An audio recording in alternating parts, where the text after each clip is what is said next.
বাংলাদেশের মানুষের মনে ব্যাপক একটা পরিবর্তন হয়েছে বলে আমরা বিশ্বাস করি 5ই আগস্টের পরবর্তী 2024-এর 5ই আগস্টের পরবর্তীতে। প্রত্যাশা এখানে হিমালয় সম। আমাদের কতটুকু কি করার ক্ষমতা আছে সেটা জনগণ জানতে চায় না। গণপ্রত্যাশা, গণ আকাঙ্ক্ষা অনেক বেশি। পূর্ণ গণতন্ত্রায়ন চায় বাংলাদেশের সকল মানুষ সর্বক্ষেত্রে। প্রাতিষ্ঠানিকীকরণ করতে চায় গণতন্ত্রকে সব জায়গায়। গণতন্ত্র বিনির্মাণের জন্য যে প্রতিষ্ঠান, সেই প্রতিষ্ঠানগুলোকে আমাদের শক্তিশালী করতে হবে। সাংবিধানিক প্রতিষ্ঠানগুলোকে এমনভাবে দাঁড় করাতে হবে যাতে সব সময় সাংবিধানিক প্রতিষ্ঠানগুলো গণতন্ত্রের রক্ষা কবচ হিসাবে কাজ করে। সেই হিসাবে গণমাধ্যমের ভূমিকা, অনেকে এটাকে ফোর্থ স্টেট বলে, তাই না? কিন্তু বাংলাদেশে আমরা কি এটা পারবো? সেই সিদ্ধান্ত আপনারা নেবেন। আমাদের সাংবাদিক বন্ধুদের মধ্যে অনেকেরই পলিটিক্যাল এফিলিয়েশন থাকবে, আছে, কিন্তু বাংলাদেশের স্বার্থের বিবেচনায় সবসময় আমরা যেন দেশের পক্ষেই থাকি, নিরপেক্ষ না থাকি, এটা আপনাদের কাছে কামনা করি। আমাদের আজকের আপনাদেরকে দাওয়াত দেওয়ার একটা আলাদা উপলক্ষ তো আছেই, সেটা আপনারা দেখেছেন। এখানে আমাদের নেতা জনাব তারেক রহমানের স্বদেশ প্রত্যাবর্তন উপলক্ষে যে অভ্যর্থনা কমিটি করা হয়েছে, আমি তার আহ্বায়ক হিসেবে দায়িত্ব পালন করছি। এটা আমার জন্য গৌরবের। কিন্তু এটাকে এমনভাবে আমরা বাংলাদেশের মানুষের কাছে উপস্থাপন করতে চাই যেন বাংলাদেশের গণতন্ত্রের খুঁটিটা শক্তিশালী হয় তার প্রত্যাবর্তনের মধ্য দিয়ে। জনগণ যেটা আশা করে আমাদের কাছে, সেই আশাগুলোকে, প্রত্যাশাগুলোকে পরিপূরণের জন্য আমাদের একজন নেতা দরকার। সেই নেতা জনাব তারেক রহমান।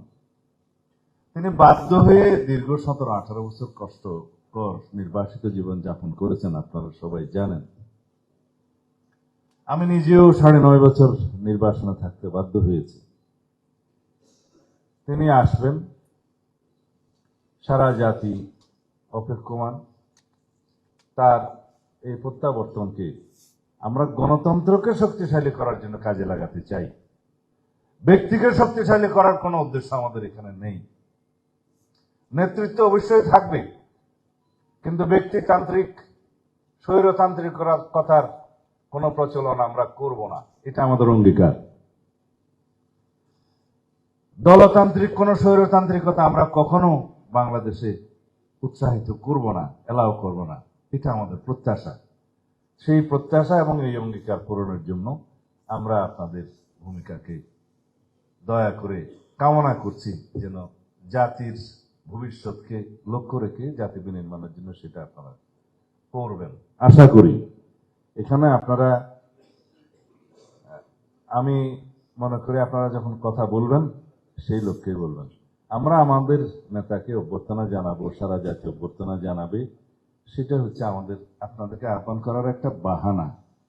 কিন্তু আমাদের মূল উদ্দেশ্য হচ্ছে আপনাদের সাথে আমাদের যে যোগসূত্র, যে মেলবন্ধন, এইটা যেন সবসময় খুব শক্তিশালী থাকে।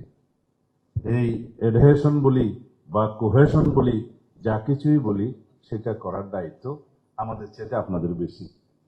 যদি আপনারা রাষ্ট্রের প্রতি, সমাজের প্রতি এবং সংস্কারকৃত সমাজ নির্মাণের প্রতি যদি আপনারা প্রতিশ্রুত থাকেন, ইনশাআল্লাহ, যদি রাষ্ট্র পরিচালনার দায়িত্ব জনগণ দয়া করে আমাদেরকে অর্পণ করেন, তখন আপনাদের কাছে আমরা এখনই এই প্রত্যাশা দিতে পারি যে আমাদের সহযোগিতা থাকবে সর্বোচ্চ।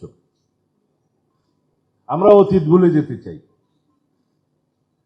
ফ্যাসিবাদী গোষ্ঠী কি করেছে সেটা স্মরণে রাখতে চাই এবং তার এই ঐতিহাসিক ইতিহাসের উপর ভিত্তি করে আমরা ইনশাআল্লাহ উজ্জ্বল আগামী বিনির্মাণ করব।